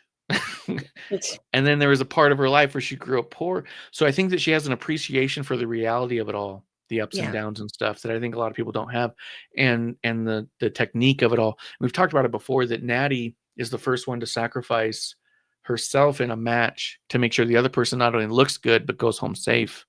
Yeah. And I think that's where the split happened with fans. There was fans who recognized what she was doing and fans who did not. And the fans who did not are surprised by Low-Key Legend. And the rest of us who saw what was happening all along are just happy she's able to show what she's been doing all along. It's no different. That's the thing to me. Low-Key Legend isn't different than Natty at all. The only difference is she's able to do it. You know what I mean? Does that make sense? It's a little fucking clouded, but like, to me, they're the same character, but it's all like, here's what I have to do for TV. Here's what I am. You know what I mean? Yeah. It's like, all it is Natty has a mouth guard and she doesn't have any extensions in because her hair is braided. That's basically what it is. Yeah. You know, it's the same, but it feels good to see her doing matches that show off what, you know, just really show off what she can do and what she does. And that's the difference. Yeah. Yeah. So this is more for her than it is for, anyone else. And also, it's a style that, again, because I love that style, it's a style that women really don't do. They don't. So, I mean, that's the other thing too. So that's just me. But yeah, no, I'm really excited. I'm just started the book because I got it today. So a little behind. Do we want to call this like reading on the rocks? Or reading about wrestling on the rocks? Or I don't know. I don't know, because I do think that, like you said, there's a few books we ought to get through. And I'll be Oh, honest and with actually you. Paige too. So I'm thinking Karen Cross, because fucking who does not love Cross, okay? Him and Scarlett are making more money, but it's not about the money. It's about like the creativity and everything. And he is an awesome person too. Love him. I think he's coming. He's coming to New Mexico in January, and I think I want to go see him. It's actually just a meet and greet, not even a match, which kind of is a bummer to me. But That's funny. But I think I really want to go just meet him and just And he thank him takes for his existing. time. He takes his time with everybody. Yeah. So it's like I've seen him where he was with one person for like half an hour and people didn't care. Yeah. They weren't getting, can you hurry up? I always get that when I try to go last, but then when someone goes and then I'm sitting there and they're like, ugh, can you hurry up? And I'm like, wait a minute. Okay. I've seen some of y'all get a lot of time. Okay. And because I'm the woman, you're going to shoo me away. Right. No, it doesn't work like that. Okay. It doesn't work like that. Honestly, Paige is giving people time too, but I've gotten to the point, like I told you, there is the fucking. I never listened to that. Like, I didn't want to cause a scene because Ricky would have been like, what the fuck? But like when I was at Mania, I was the last person. And he still had like 11 minutes or so left on the clock of this thing. And the one guy, I was like, dude, like, because obviously you knew when you came up to when we first interacted, you knew, like, anyone could see that these people know each other. Okay. Yeah. And we were just like talking about whatever. And then the guy's like, he has to go. And I go, I looked at my phone. I also wanted to go. He's still here for another, 11 minutes. Because they let fucking Finn Balor still just chill out there. I'm like, what the fuck? I almost said that. I said, if he's going to chill out there, then I want to go take a photo with fucking Finn Balor and his 97 abs. Yeah, there's that. Yeah. I mean, also, if, like, I get it, but Yeah. I do feel like there's a certain point where, I mean, I don't know what Ricky said, but I will say that if I'm talking to someone and someone else says he has to go, I'm saying, I don't work for you. You know what I mean? Well, Like- what Ricky did, because Mhm. it's this, there's a certain thing with it, and he also is trying to get rid of like I'm a diva, and he tried to tell the guy hold on, and the guy's like, no, we gotta go. He's like, I'm sorry. I'm like, it's all right. Still have fucking time on the clock over here, but Yeah. it's what it is, right? But yeah, no, so. And I mean, the guy didn't even tell me they were ready to take a picture because he and I were talking. And so in my photo, I didn't get to adjust my glasses because they were falling off my face. Yeah. Yeah. I was like, what the fuck? Can't see my eyes. You can't see the tears welling up. No, I'm just kidding. But yeah. But yeah, no, but that culture needs to kind of, in its own way, I get it. But there's certain times where it's like, you got to slow down and Yeah. you got to be respectful. And I think there's both to it. And that's one of the reasons why especially since the John Cena thing, why I've tried to kind of just get a little bit further back in line. Mhm. Because I don't mind running the clock a little bit. And they're Mhm. there for whatever they're there for. I mean, at the same time, if I had done that when I met Brett, I wouldn't have had the moments I had with Brett, right? So True. because the line was so long that they tried to cut it behind me. And so it was one of those like, oh shit, if I wasn't Yeah. here, I'd be cut, right? But then at the Yeah. same time, Brett told them no. Yeah. They literally said, if you don't stop here, you're going to miss your flight. And he said, well, then we'll get another flight. And he goes, I'm not turning all them away. And Yeah. you know, that's how the hearts are, apparently. It's how Yeah. the fucking Mhm. the bloodline is, you know, to put Yeah. them in a big group, because talking to Haku about Solo and Jacob and stuff was Mhm. pretty cool. But Yeah. um I'll tell you but yeah, guys this. Phil Brooks like would you have said, we stayed for got you.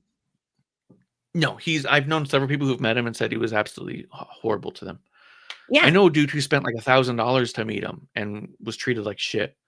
So refused to you, shake his Phil hand. Brooks. He put his hand out and he went, no. And it's kind of like, there's other ways to say you'd rather not. You know what I mean? Like Yeah. there's respectful ways to do it. Yeah. I'd rather a dude shake my hand and immediately pull out hand sanitizer Yeah. than go, ew. You know what I Yeah. mean? Like, fuck off. Yeah. But yeah, like you said, so we got Natty, we got Cross. His book is coming in soon for me. Soraya. I think we ought to do Medusa's. Her book is good.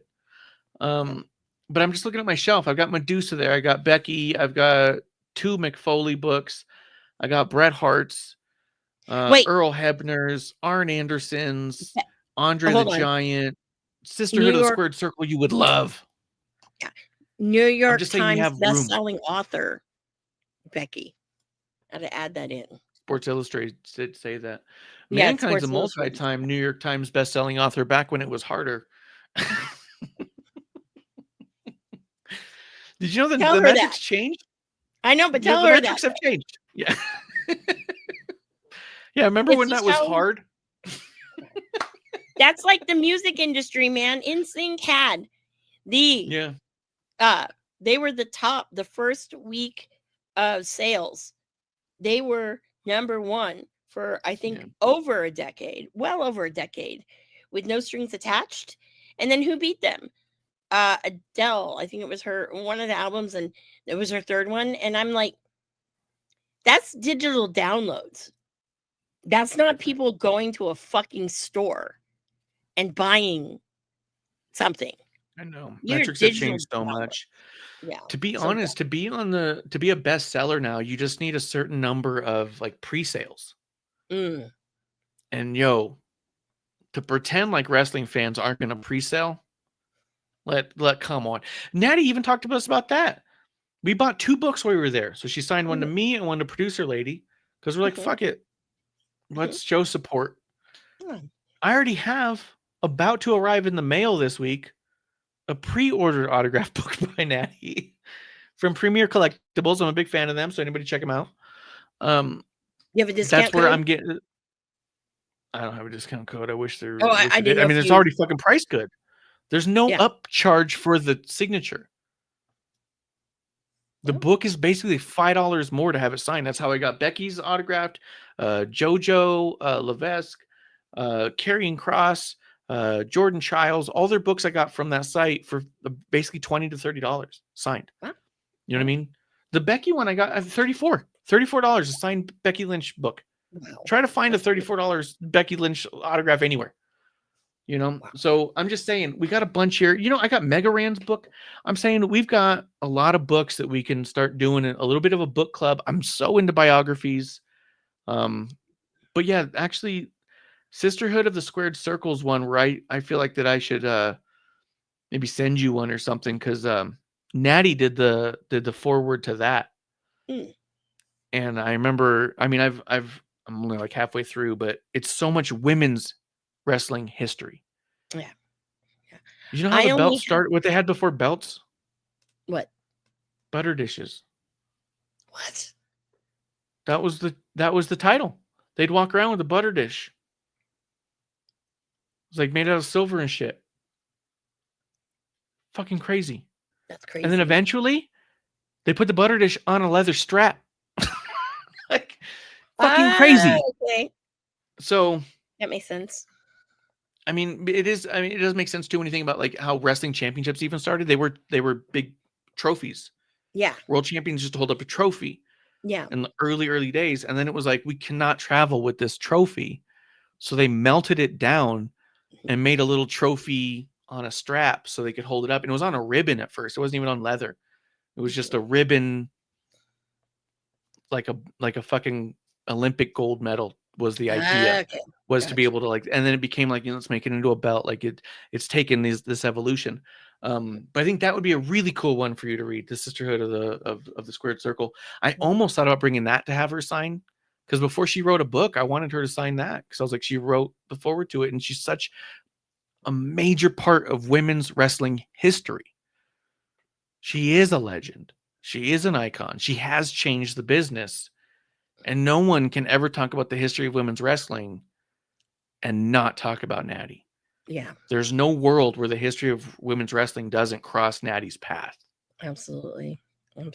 So I think there's a lot of really cool wrestling based books and biographies that we can dig into and have fun with, Oh, and absolutely. have a little segment where we can go little by little and just drink I think about it. you know what? I have a feeling that this is going to be ending up being an offshoot. I really do have a feeling. Just like a weekend, like half-hour weekend episode by itself. Yeah.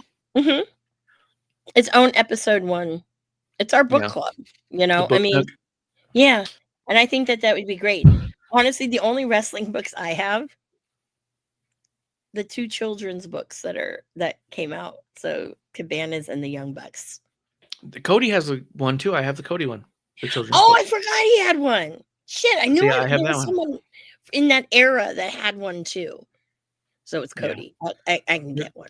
I got Diamond Dallas Page, JR, Shawn Mhm. Michaels book. Like, we got a bunch. And some of them I'm even willing to read and then send you, and then you read it and we get back to it. You know what I mean? Like, but I think that would be a fun thing to do, especially with Natty's book being as good as it is. You can tell me, and I can see if it's cheap online. Yeah.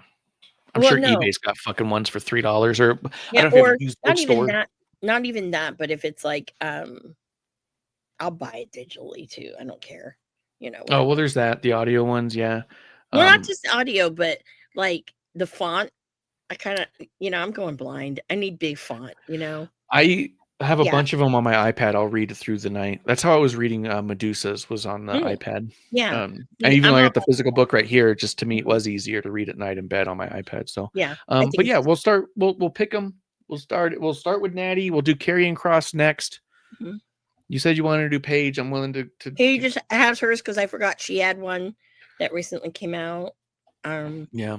But yeah, no. I think this is great because I think this one's a great one to start with, and then Karrion Kross, because these are 2 that we really liked, and yeah, I think that's great. So yeah, and they've been good to us. They've been nice to us, and it's always nice to give back to a little bit to the. I mean, give back, whatever the fuck that means. But oh yeah, no, I know what you mean. I know what you mean. But with Bill Apter's book, I have Bill Apter's book is so fucking funny. Fucking Bill Apter is funny. Period. I mean, and He's you so guys, good. I'm pretty sure that the majority of wrestling fans now, I'd say probably what 90% of wrestling fans now don't know who Bill Apter is. That's a shame. He was the whole fucking business for a while there. Yeah.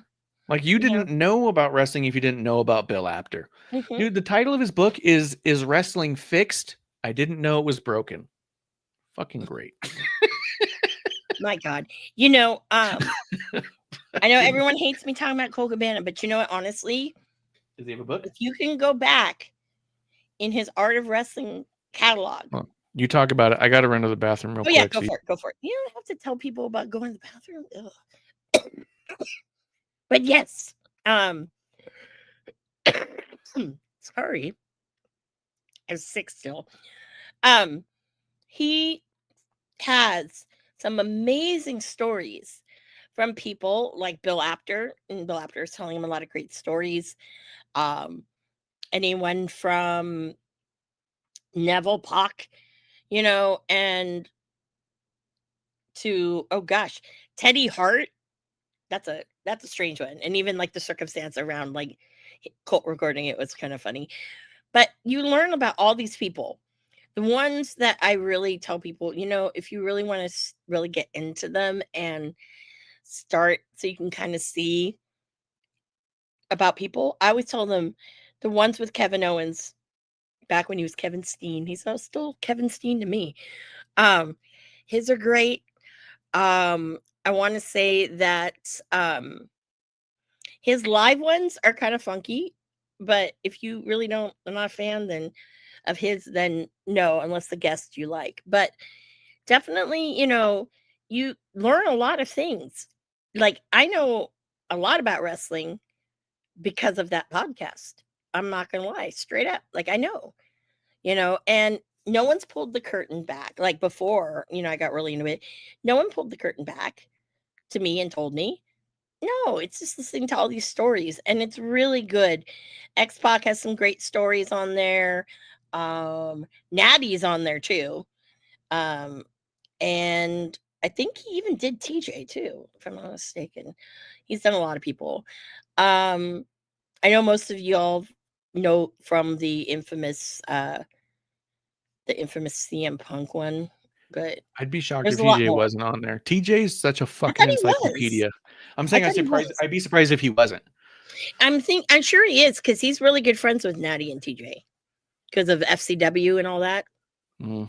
Yeah. So I'm pretty sure. But there's so many different stories on there. I mean, you get a lot of people who you would never thought you'd get.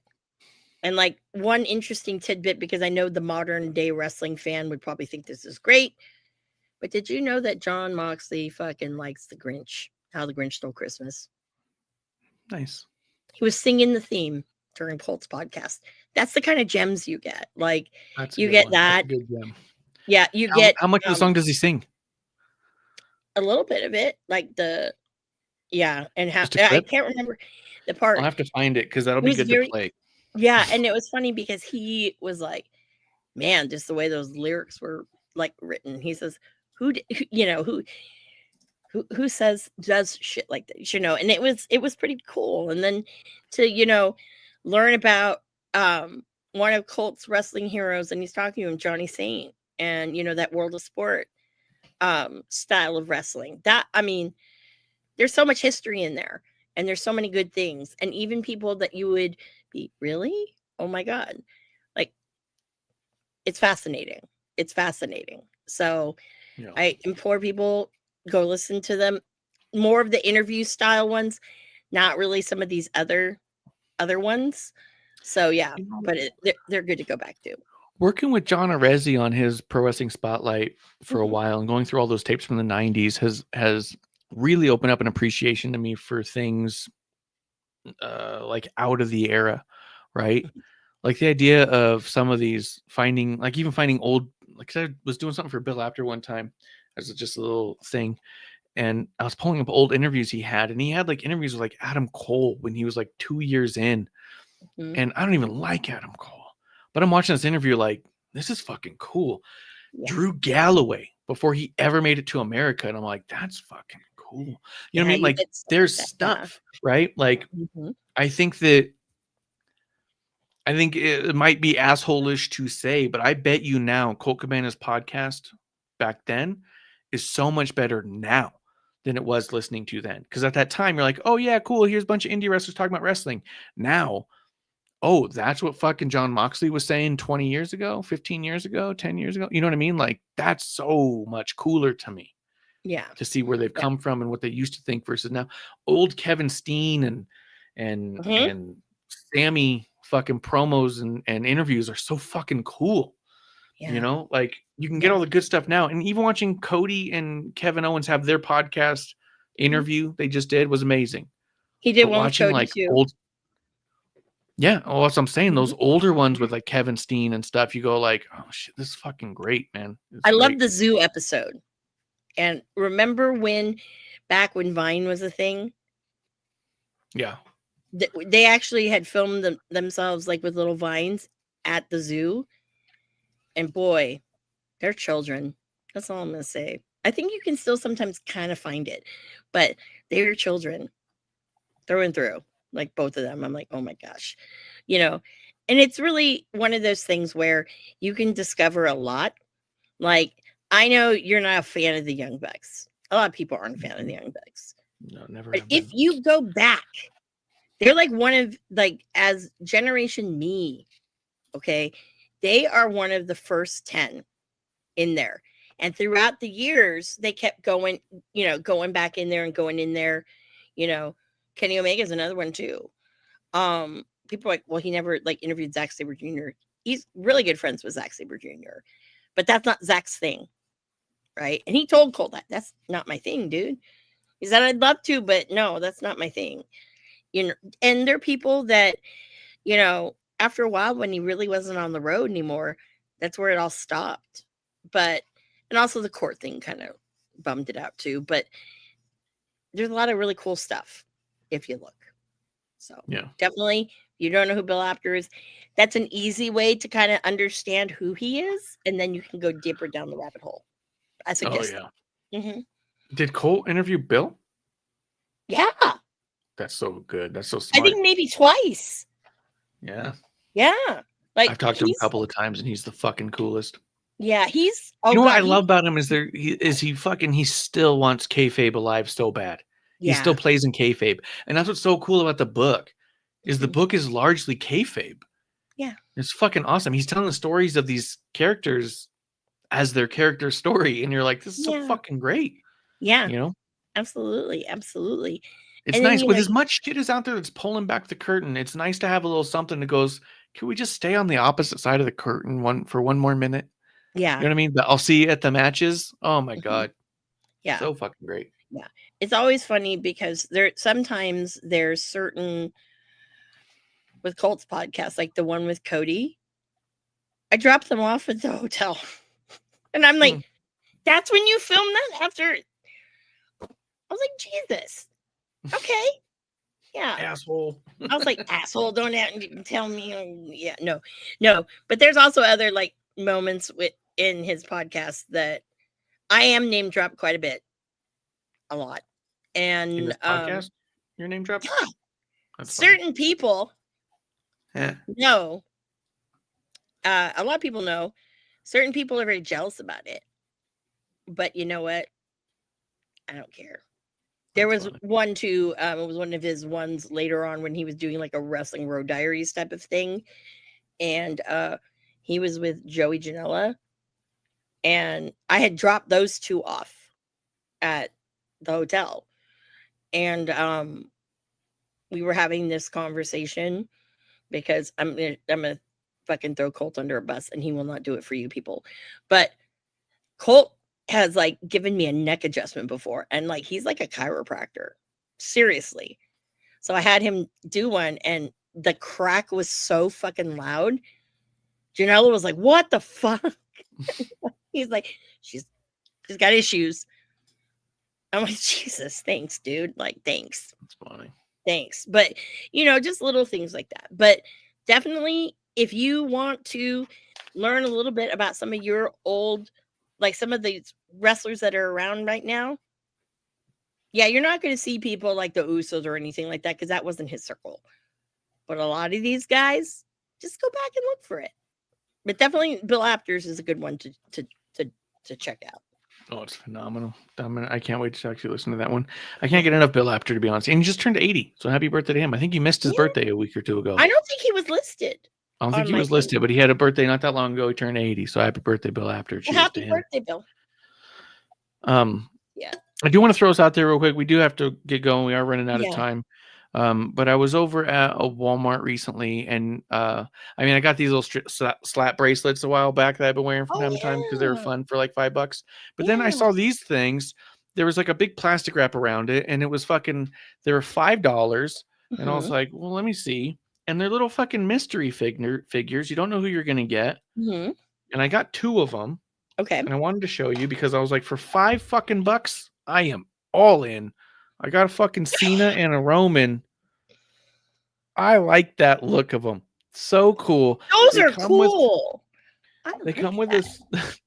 It's funny because it comes with trading card. This is the fucking card. It's a fucking inch picture of the fucking. I'm like, that's not a trading card. I love that. That's fucking cool. And then they come with like pointless fucking accessories. They both came with the same one, a little fucking dumbbell. You're like, they don't fucking even use those in the ring. But there's a whole set of them. Comes with the collector's guide, so you know what you're looking for. Who else is in this series? You got to see this, because the whole reason I'm all like, well, now I definitely have to keep going was, look, they got Jay and Ray, Mysterio, Mhm. Ladder, and Money in the Bank, Cody and Roman. Cody's got a little chair.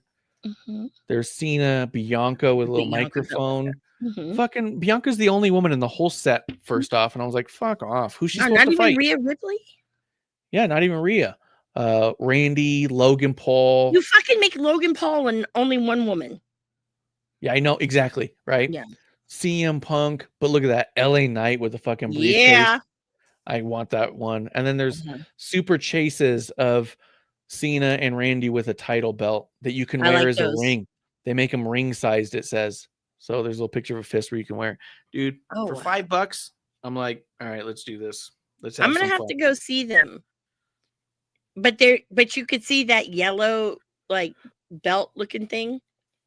Only on the corners. It's got like a big plastic on the side. So basically, it just looks like blue and white.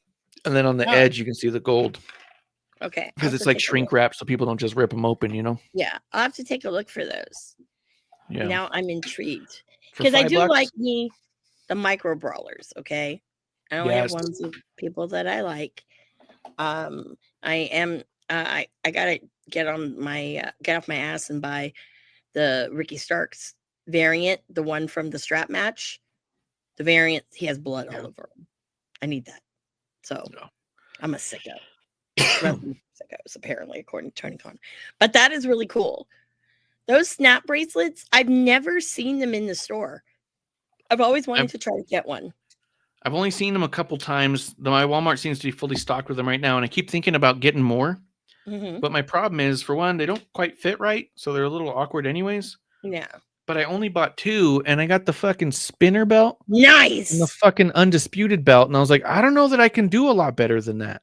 Yeah. You know what I mean? Like, I mean, I What know belts do the they have? Undisputed Do they belt have in there. all of They them? have the Winged Eagle, but they also have some NXT belts, and I was like, man, if I got a fucking North American title, I'd be so fucking bummed. I would take that Like, off who of wants this you. garbage? I would take that off of you. I'm waiting for them to sell Ricky side plates. They need to. They do. They Yeah. do. I think they're doing Jades now, but they need to do Ricky side plates, Yeah. please. Because when I have those, I'm gonna cry. You're gonna be all fuck. Don't do it. Yeah. Like you Yeah. have to sign the box. I will not buy a belt. I will not do that. I have belts. I have belts I can put them on. I got women's titles. He can put them on.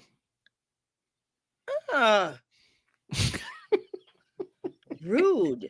Oh my god, rude. Fucking Well, rude. Oh my I do god. have. I did this a while back for the 4 horsewomen. Mm-hmm. I got these from Michaels and I spray painted them gold, but I put the side plate for like Becky on this little fucking like thing, and I screwed that on myself so I can just hang it on the wall.